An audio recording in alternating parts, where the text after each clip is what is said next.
Hello, friends. Let us connect together again.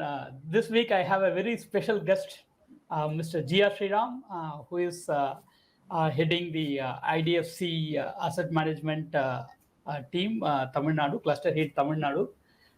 Let me give a small introduction about Mr. Shriram. Shriram's work is an MBA graduate from Alliance Business School, and he has 15 years of experience. And I'm happy to share that he's been associated with IDFC for the last 10 years. He has completed 1 decade.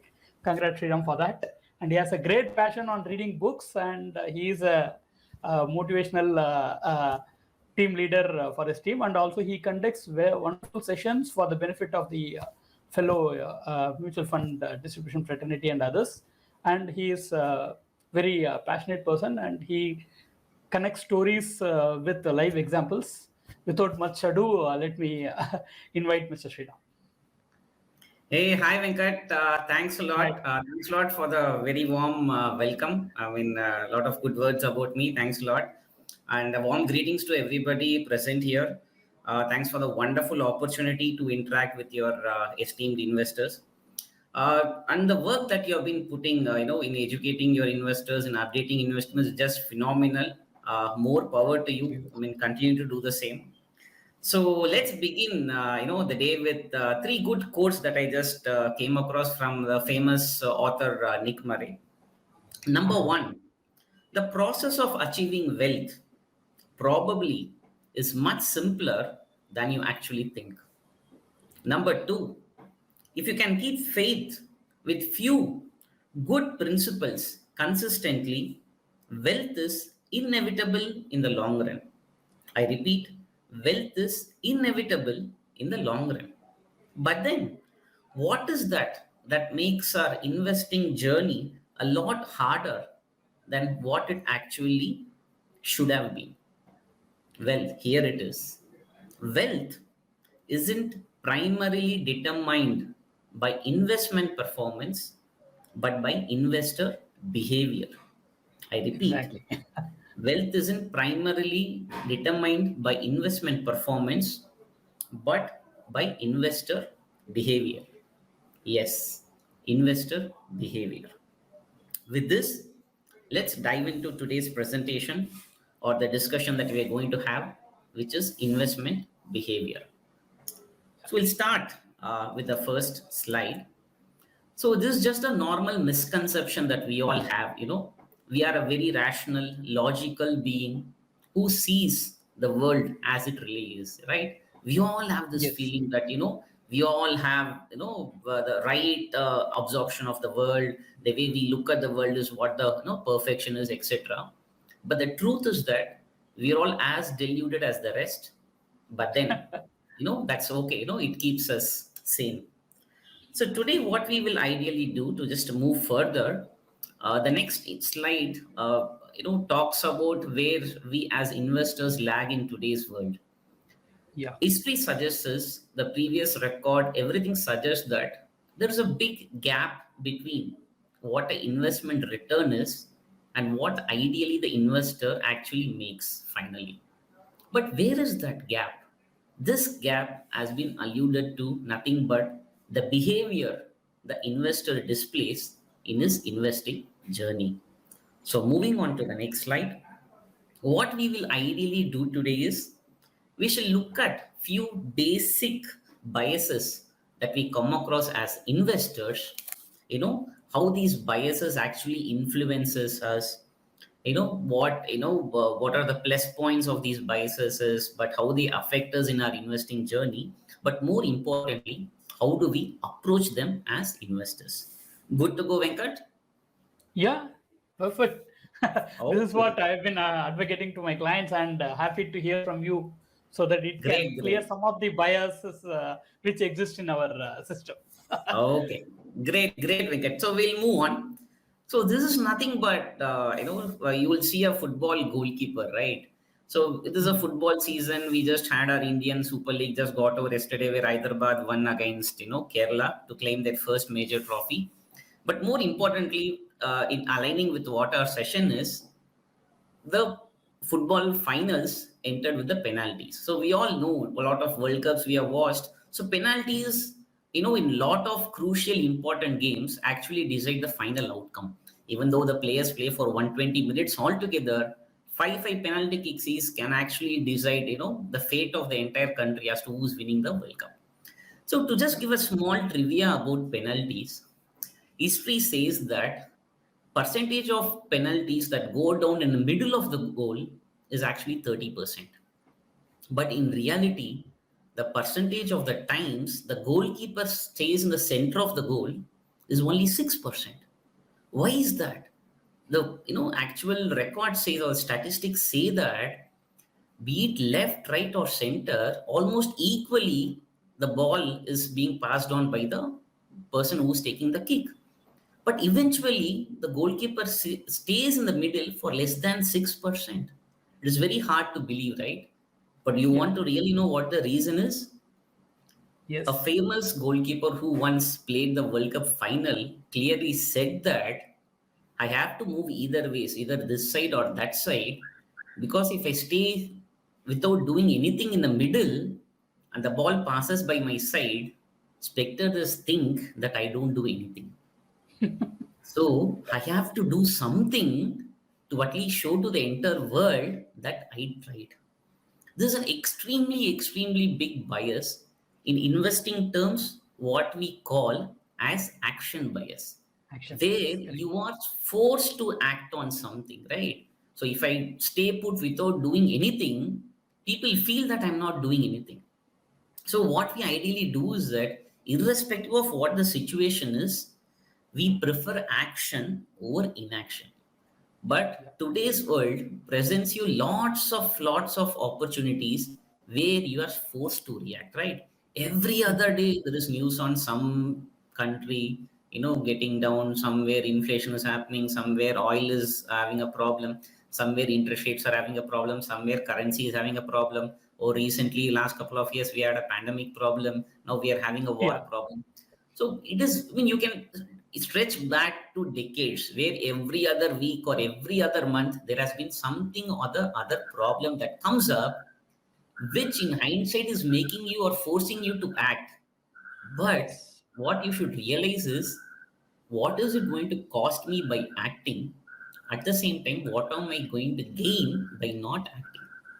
So you should actually think is, rather than action, you should force yourself to look at what is a reflection. So there is a clear difference between how we were in the ancient times and how we are now. If you look at our ancestors, or first generation who were there, they were all Mhm. more of hunters, right? So when you're an hunter, you have to be very careful, correct? Be it food or be it shelter, you're roaming around all the time, but there is always some sort of a risk of getting attacked by an animal or some kind of a season. So you always need to be action oriented. But in modern times, it is complete the opposite. You need to reflect more than act. So what happens is that as long as you have a clear investment strategy, you are very clear what you are investing, why you are investing for, then the frequent call for action will not arise. So how do you overcome this bias of action bias where you are forced to act? Point number one, be an investor, not a speculator. Point number two, if things are unclear, so you're having a haze before you on the decision to be made, just take a step back, stop, and think little deeply as to whether you seriously need to take an action into this particular time. Always understand, hyperactivity erodes returns. So hyperactivity means you keep doing multiple things, everything at the same time, where ultimately a lot of time all you need to do is just stay put and do nothing.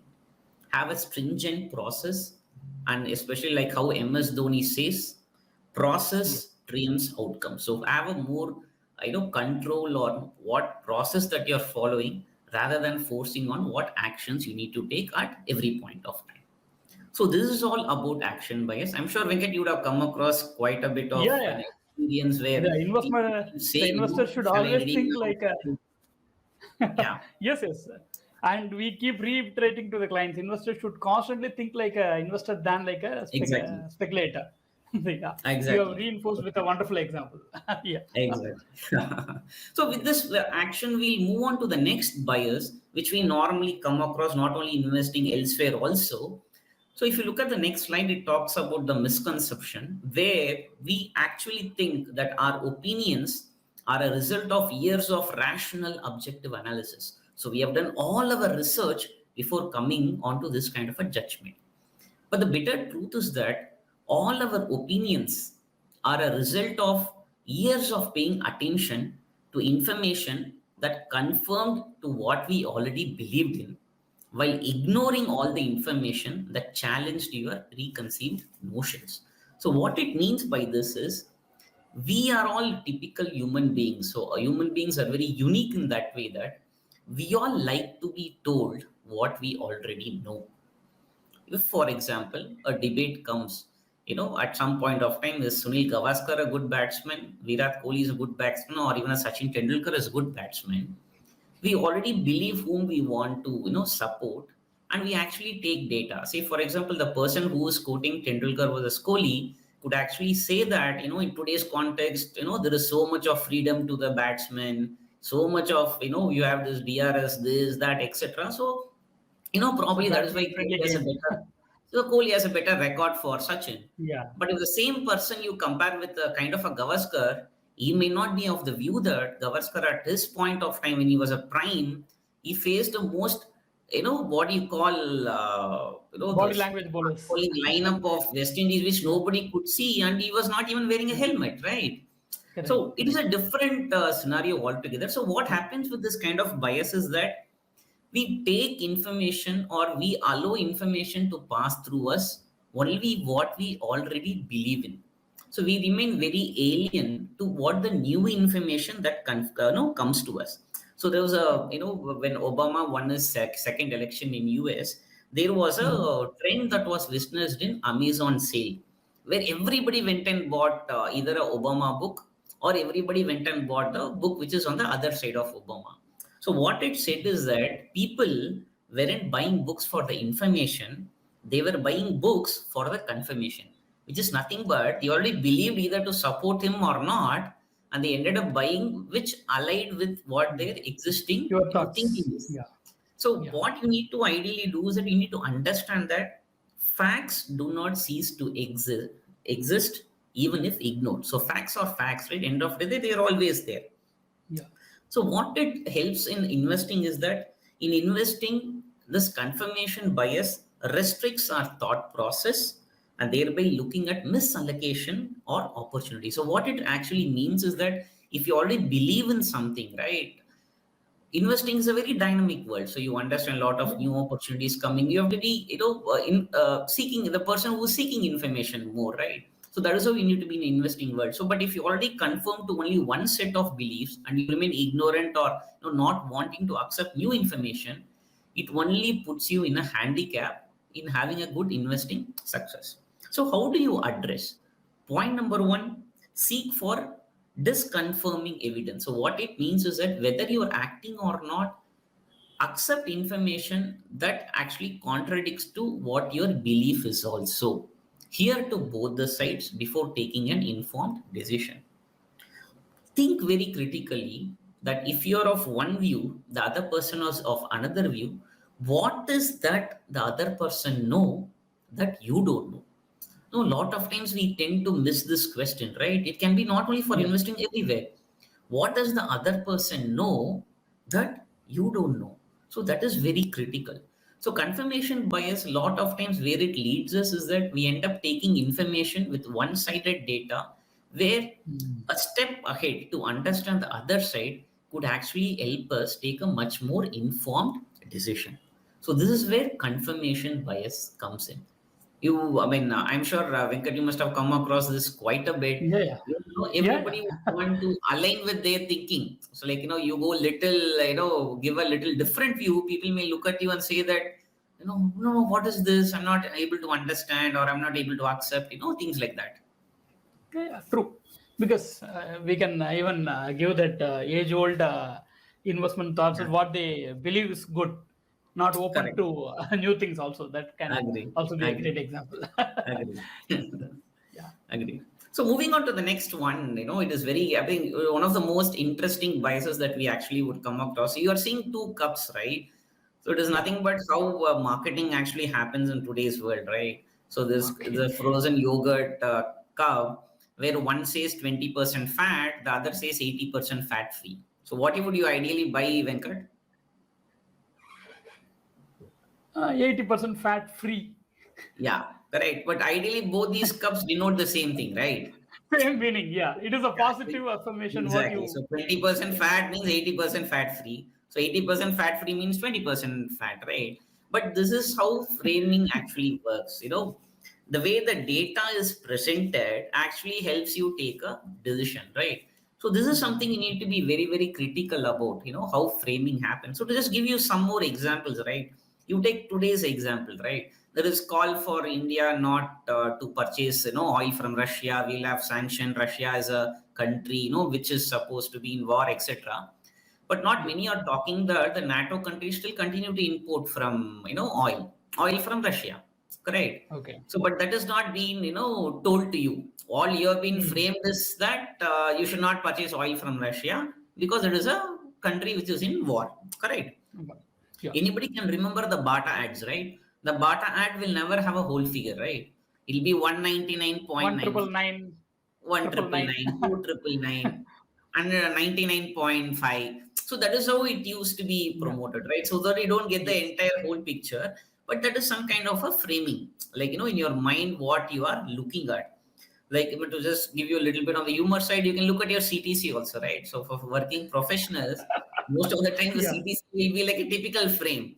So Correct. what used to get called as a CTC, and then finally what you take home end of the month would have a whole lot of Entirely difference. different. Yeah. Yeah, and people It's would say that I package. did sign up for this, but then you did sign up for. So that is kind of a framing, this thing. So what happens Yes. in investing world also, right? Lot of times the invest information that you get, aligned to, or that comes and hits you in your laptop or your mobile, etc. Most of the time it will have a lot of framing bias. The same kind of information can be, told in a multiple ways.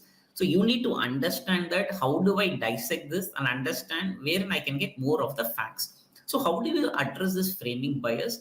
Again, we will go step by step. One is that do not get influenced by the way information is given. So one could say 10 years, 20 years, this, that, etc. But do not get influenced by the way the information is given. Two, focus more on the facts. I mean, the facts are all for all of us to see, irrespective of how it is marketed or framed. Just dissect the facts and understand what the true fact is. Point number three, do not mix the facts and the way facts are being framed. So put both these two together to clearly understand what the facts are and how they are framed. So that could give you much more information what is required for you to take a informed decisions. Yeah.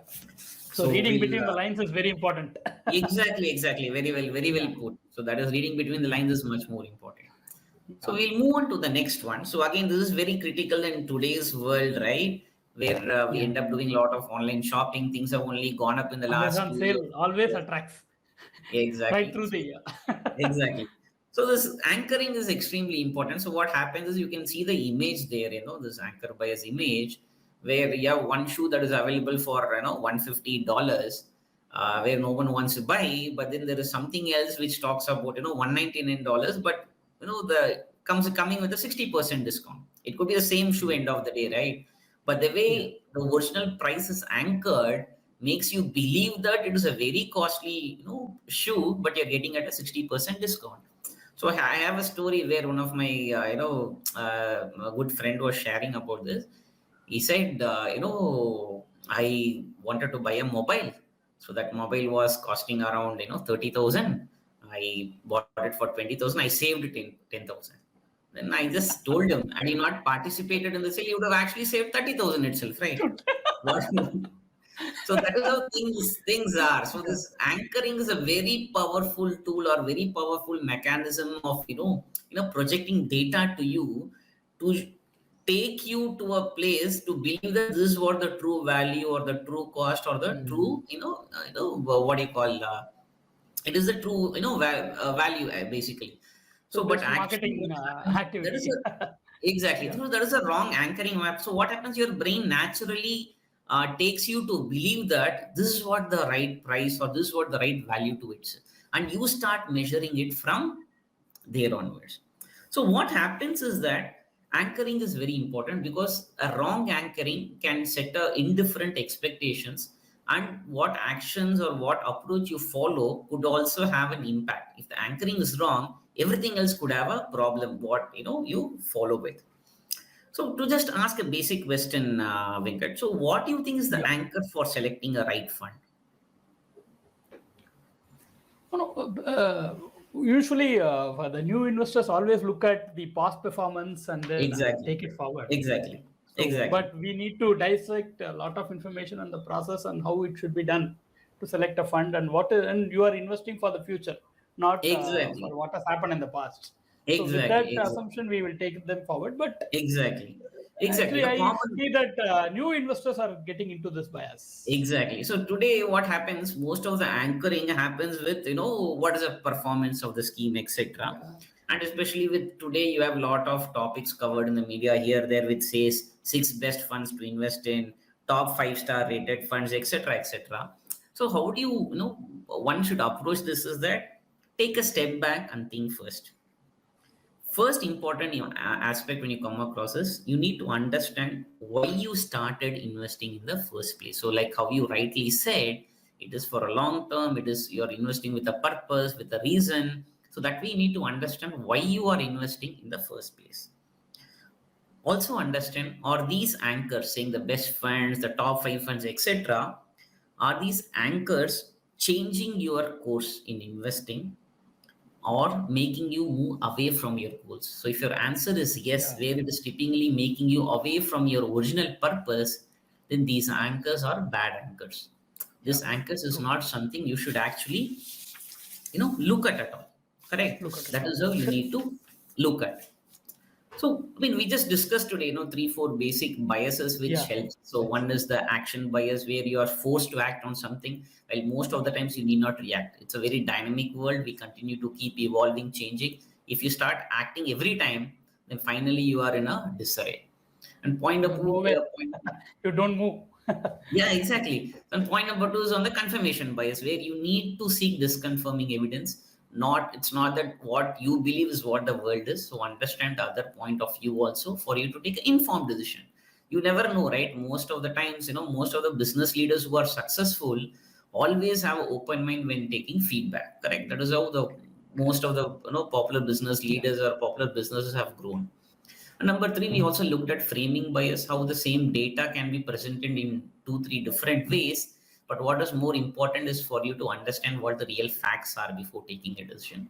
And finally, we also had a look at anchoring bias, wherein with different means, your mind is made to anchor that this is a true value or a true cost, etc.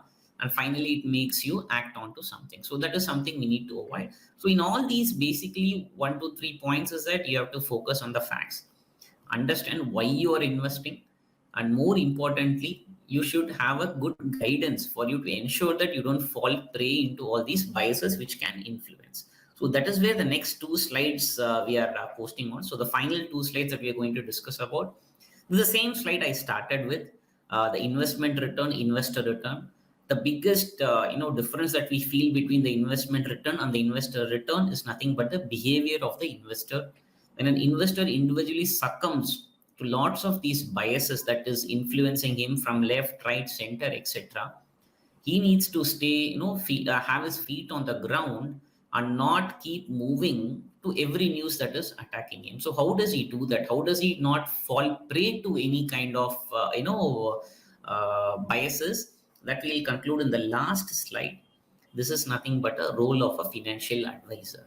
So you are there, the big mistake is there, and the biggest hurdle in between is your advisor.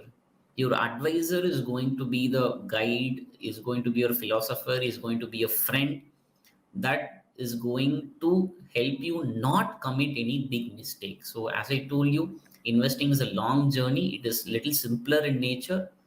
But if you align to your successful principles consistently, wealth is inevitable in the long run. Yes. And that is what a Exactly. good financial advisor, a philosopher, friend, family, you can call him however you want, that is where he adds a difference to you.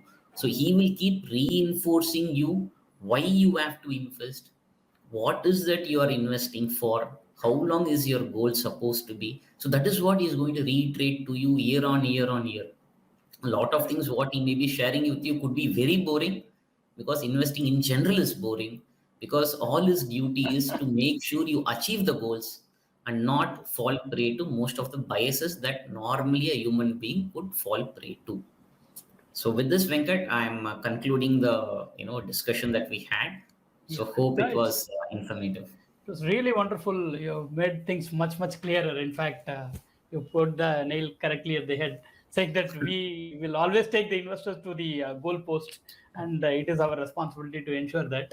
And Correct. with that mutual fund, you always know you can invest for a Correct. month and for a year, and there are different products to look at. Correct. And we are Correct. happy to have those clients. Exactly. And we'll be in touch with you regularly for various updates. And Exactly. Sure. I thank you wholeheartedly for sparing time and explaining the different My pleasure. biases which exist. Yeah, and we will connect again. Have a Sure. great Thanks. time. Thanks, Venkat. Thanks for the opportunity again. Have a great day, everyone. Thank you.